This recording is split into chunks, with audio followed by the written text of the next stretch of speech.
This is Discovery, a program where you can discover the meaning and the message of the Bible.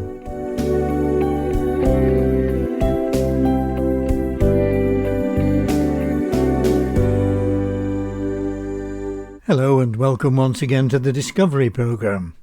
In this series of programs we're looking at what is probably the most amazing and yet most difficult books in the Old Testament, because apart from telling the story of Daniel and his friends exiled in Babylon, it also records for us the revelations that God gave to Daniel concerning future events in the history of the world. Some of the things revealed to Daniel took place in his lifetime, others some centuries later, and still others are still to happen. This time on Discovery, Derek Lindley takes us into Daniel chapter 8, and we have an explanation of some of the dreams and visions found in chapter 7, and we have a further history lesson given in advance.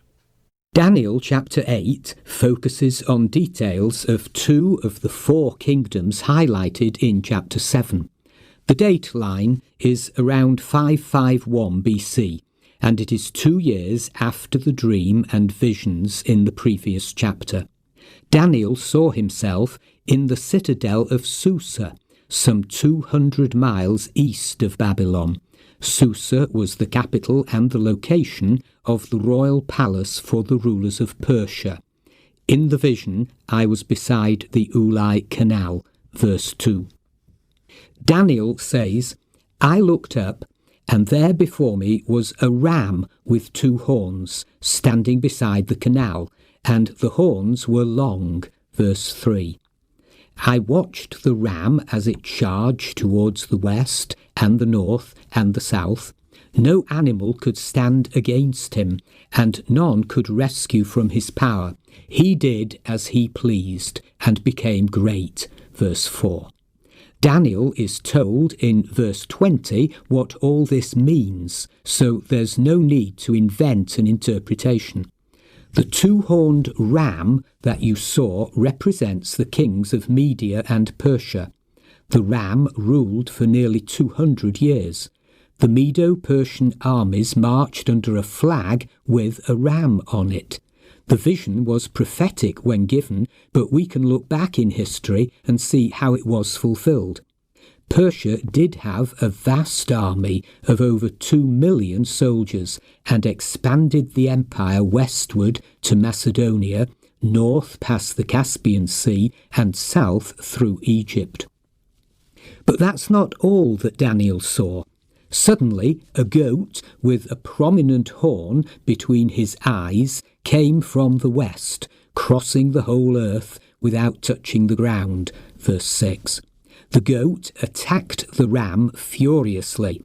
The goat knocked him to the ground and trampled on him, and none could rescue the ram from his power, verse 7. The goat became very great, but at the height of his power his large horn was broken off, and in its place 4 prominent horns grew up towards the 4 winds of heaven. Verse 8.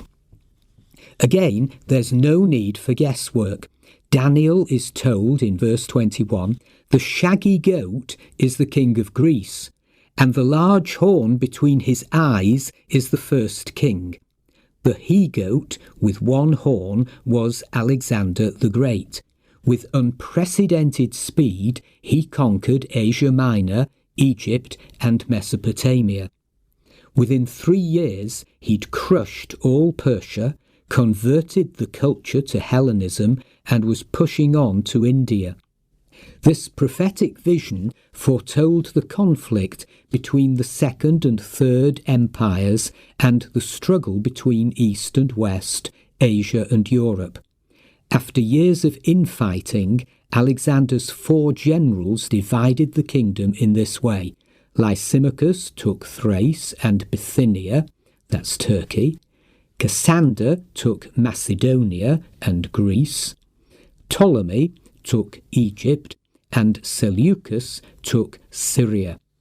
Now, from verse 9, it becomes more complicated.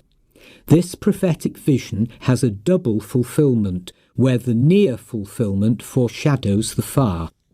The Seleucid Empire at its height stretched all the way from the Mediterranean across northern Israel, Syria, Babylon, modern Iraq, Persia, modern Iran, into Afghanistan and Pakistan. Out of the Seleucid dynasty sprouted the Little Horn, alias Antiochus IV Epiphanes, which means the illustrious one. The Jews called him Epimanes, the madman, because he was viciously anti-Semitic, the Nero of Jewish history. This demon-possessed ruler, Antiochus, is a picture in miniature of the coming Antichrist, who will arise at the end of the times of the Gentiles. Antiochus was a diabolical ruler who killed 80,000 Jews and sold 40,000 into slavery. He terrorized the Jewish nation. 3 years after Antiochus profaned the temple in late 167 BC, Judas Maccabeus refurbished and rededicated it, restoring the daily sacrifices. This marked the commencement of the Jewish feast of Hanukkah. Antiochus foreshadows one who will come at the end, a master of intrigue, verse 23, who will become very strong, but not by his own power, verse 24. He'll surpass Alexander's power and Antiochus's cruelty. He will emerge when society has disintegrated to the point where nothing is sacred. He will cause deceit to prosper, and he will consider himself superior.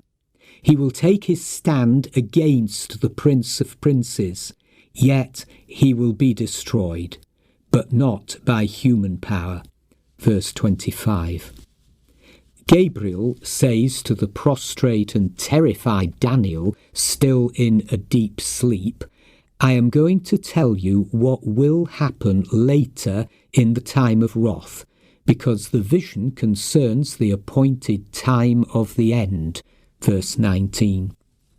Bear in mind that Daniel experienced these prophetic dreams 500 years before Christ's birth. No wonder grim images of astounding devastation utterly exhausted Daniel. He was affected physically and psychologically.